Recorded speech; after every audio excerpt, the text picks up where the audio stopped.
Eh bien, bonjour et bienvenue encore une fois sur la mécanique universelle, sur l'espace dédié à la mécanique universelle, théorie qui essaie de démontrer que l'humanité est destinée à atteindre son ultime perfection. Je vous renvoie à la lecture du site mécaniqueuniverselle.net pour en savoir davantage. Euh, Qu'est-ce que c'est que cette ultime perfection? Je peux en dire un seul mot, c'est la sagesse, l'accès à la sagesse absolue, mais l'humanité dans son ensemble, hein, on parle bien de ça, et l'extase. Voilà. Et donc on est très proche de cette pensée de d'Épicure finalement, que je suis en train de lire, de découvrir sur cet ouvrage de Pierre Hadot, Qu'est-ce que la philosophie antique? Et donc, je vais continuer comme je fais d'habitude. Je lis, je découvre en même temps que je lis, et je commente en lien avec cette théorie que je défends, donc, sur la mécanique universelle. Alors, c'est la 8e vidéo consacrée à l'épicurisme. Je commence à lire. Épicure c'est notamment que la culpabilité torture la conscience morale et que l'on peut s'en libérer en avouant ses fautes et en acceptant les réprimandes, même si elles provoquent parfois un état de contrition. Alors c'est quand même, voilà, c'est quand même assez exceptionnel le travail de la pensée ouverte de ce philosophe.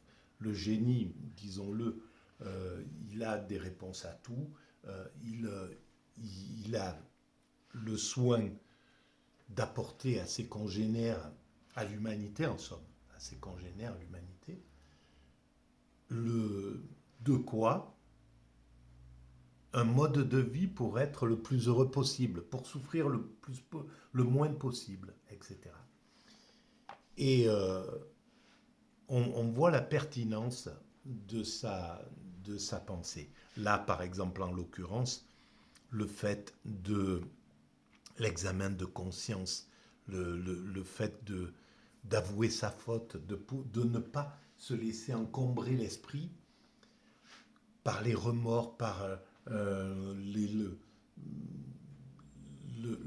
le poids de quelque chose qu'on a mal fait, qu'on a mal, dans lequel on a mal agi. Et on ne se rend pas compte du poids énorme que ces actes-là font peser sur l'esprit de l'être humain et comment ils enlèvent de notre bonheur. Mis à part quelques individus qui peuvent en faire totalement abstraction, après avoir commis des, des malveillances,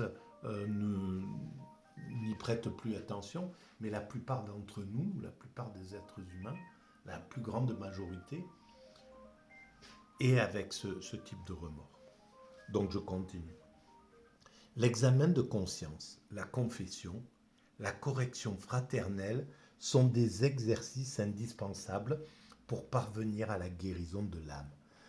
La correction fraternelle, c'est-à-dire voilà, discuter avec ses amis et puis qu'on soit conseillé par quelqu'un de plus sage qui vous dit ben, tu devrais t'excuser, tu devrais, voilà, par exemple, ce genre de comportement.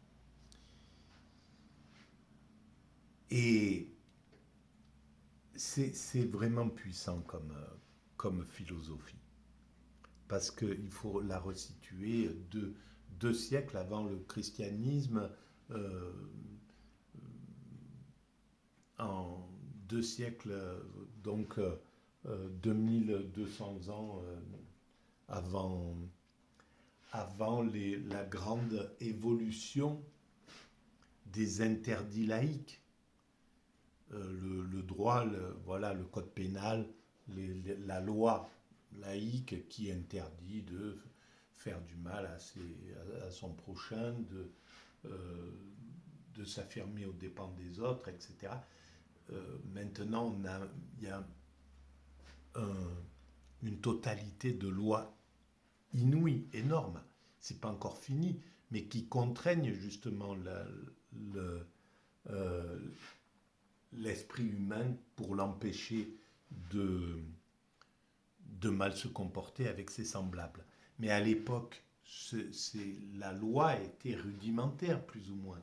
Elle était, même si elle existait. Donc, en fait, ce qui barrait la route à l'abus d'autrui, c'était surtout la morale, c'était surtout la religion, c'était surtout les grands principes éthiques et moraux que, que la philosophie, que la religion, etc., euh, donnaient à l'humanité. Nous possédons des fragments d'un écrit de l'épicurien Philodème intitulé Sur la liberté de la parole. Il y traite de la confiance et de l'ouverture qui doit régner entre maître et disciple, et entre les disciples. S'exprimer librement, c'est pour le maître ne pas craindre de faire des reproches, c'est pour le disciple ne pas hésiter à avouer ses fautes, ou même ne pas avoir peur de faire connaître à ses amis leurs propres fautes. Une des principales activités de l'école consistait donc dans un dialogue correcteur et formateur. Ça, c'est vraiment intéressant. C'est vraiment une entraide d'école, quoi. Hein. Chacun peut dire, voilà, tu vois, tu n'aurais pas dû te comporter comme ça, etc. Et accepter les remontrances qu'on peut te faire pour te corriger, en fait. En fait, ce mécanisme-là existe, il est permanent dans l'humanité. Cette pression sociale, on la retrouve tout le temps, dès l'enfance. Voilà, ne te comporte pas comme ça, fais pas de mal à ton frère, fais pas, etc., etc. Voilà, des choses comme ça, on est tout le temps en train de s'auto-éduquer tous, enfin de s'éduquer en groupe, quoi. Après, c'est à travers l'école, dans la cour de récréation, l'instit, le prof, etc. Et puis après, dans l'adolescence, dans le clan, dans le groupe, etc. Et puis après, au travail, dans la vie courante, avec les amis, on est tout le temps en train de s'améliorer mutuellement grâce à cette mécanique-là. Et là, Épicure demande de le faire fraternellement, de façon vraiment amicale, avec amour. Voilà. Donc c'est extraordinaire. Euh, la personnalité d'Épicure y jouait d'ailleurs un rôle de premier plan. Épicure avait lui-même posé le principe. Fais tout comme si Épicure te voyait, disait-il. Et les épicuriens lui faisaient écho. Nous obéirons à Épicure dont nous avons choisi la forme de vie. Voilà, donc il incarnait finalement le maître idéal, voilà, euh, le guide qui montrait l'exemple, vraiment. Donc en qui on pouvait avoir vraiment confiance, à mon sens. Voilà. Et c'est pour ça que son école avait une telle réputation. C'est peut-être pour cela que les épicuriens attachaient tant d'importance au portrait de leur fondateur, qui figure non seulement sur des tableaux, mais sur des anneaux. Alors qu'est-ce que c'était ces anneaux? On ne sait pas. Bon, bref. Euh, et alors, on pourrait même le voir un peu sous la forme du gourou, hein. Mais bon, voilà, c'est le principe dans les grandes cultures de sagesse. Le gourou est là pour incarner l'idée globale de... Voilà, encore faut-il que le gourou soit un gourou positif, enfin, voilà, et pas un dictateur ou un abuseur. Épicure apparaissait à ses disciples comme un dieu parmi les hommes, c'est-à-dire l'incarnation de la sagesse, le modèle qu'il fallait imiter. Mais en tout cela, il fallait éviter l'effort et la tension. Bien au contraire, l'exercice fondamental de l'épicurien consistait dans la détente, la sérénité, dans l'art de jouir des plaisirs de l'âme et des plaisirs stables du corps. Plaisir de la connaissance tout d'abord.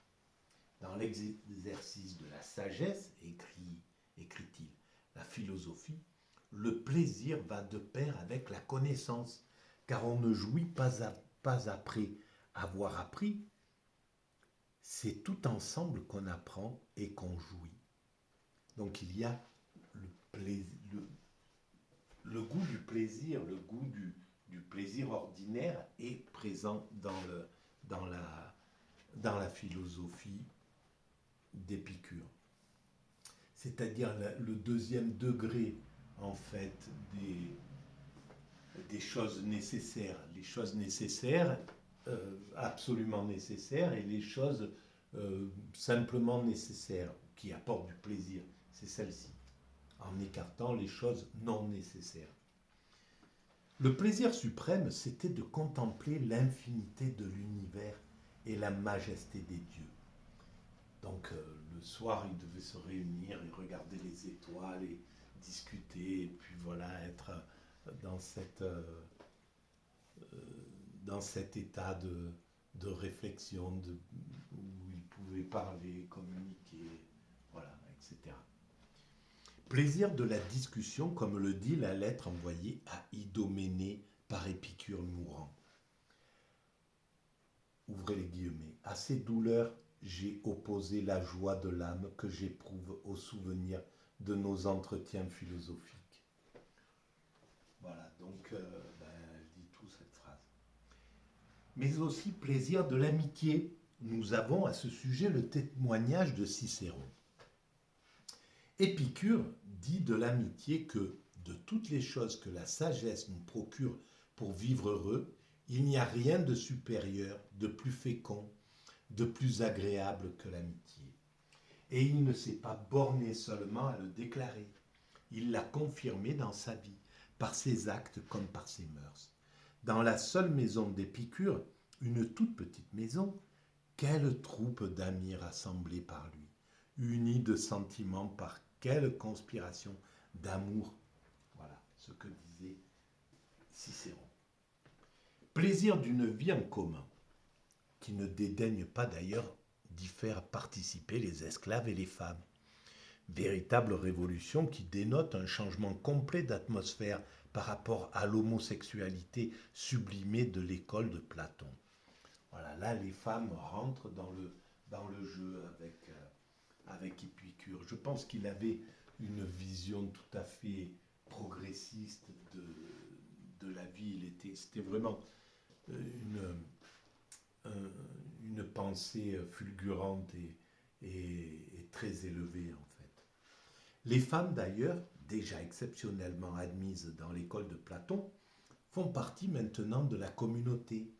Et parmi elles, non seulement les femmes mariées, comme Thémista, la femme de Léonteus, de Lampsaque, mais aussi des courtisanes, comme Léontion, la lionne, que le peintre Théorus représentera en train de méditer. Et ben voilà, donc des prostituées, etc., etc.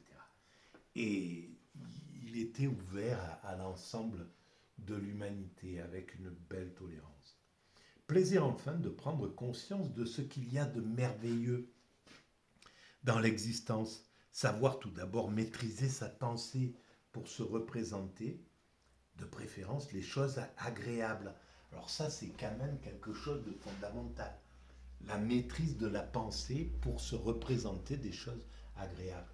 On ne fait pas assez attention, peut-être, à mon sens, de ce travail de maîtrise de la pensée. Et on ne l'enseigne pas suffisamment aux enfants à l'école. Comment maîtriser sa pensée on en a besoin tout au long de notre existence, face à la souffrance, face à la peur, à des choses comme ça, etc. Où on doit maîtriser son esprit en somme. Et peut-être qu'il manque un petit peu de ces spécialités dans l'enseignement qu'on donne à nos enfants. Ressusciter le souvenir des plaisirs du passé et jouir des plaisirs du présent, en reconnaissant combien ces plaisirs présents sont grands et agréables. Choisir délibérément la détente et la sérénité, vivre dans une gratitude profonde envers la nature et la vie qui nous offrent sans cesse, si nous savons les trouver, le plaisir et la joie. La- Aimer chaque instant de son existence, en fait, c'était ça. Jouir, jubiler de chaque instant que la vie nous offre. La méditation de la mort sert à éveiller dans l'âme une immense gratitude pour le don merveilleux de l'existence.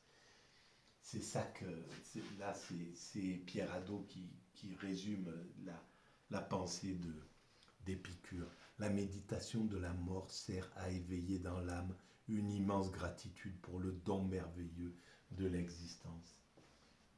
Comment jouir de chaque moment, de chaque instant, rendre grâce au fait d'être vivant, de pouvoir vivre, etc.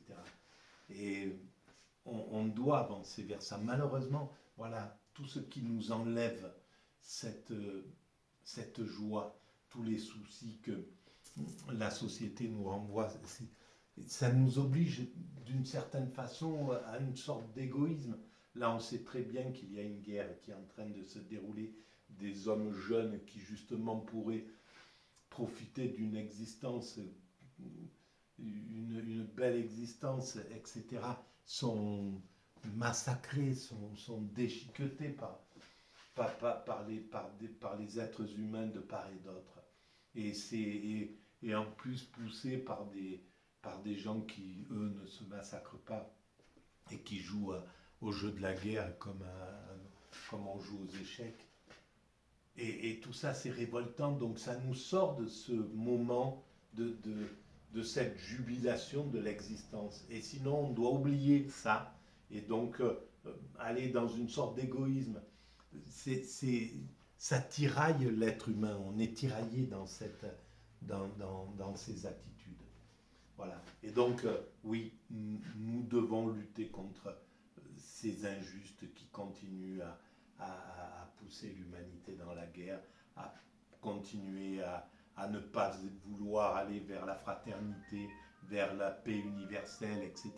Donc on doit travailler là-dessus, et on ne peut pas faire autrement que travailler là-dessus pour la plupart des êtres humains. Voilà.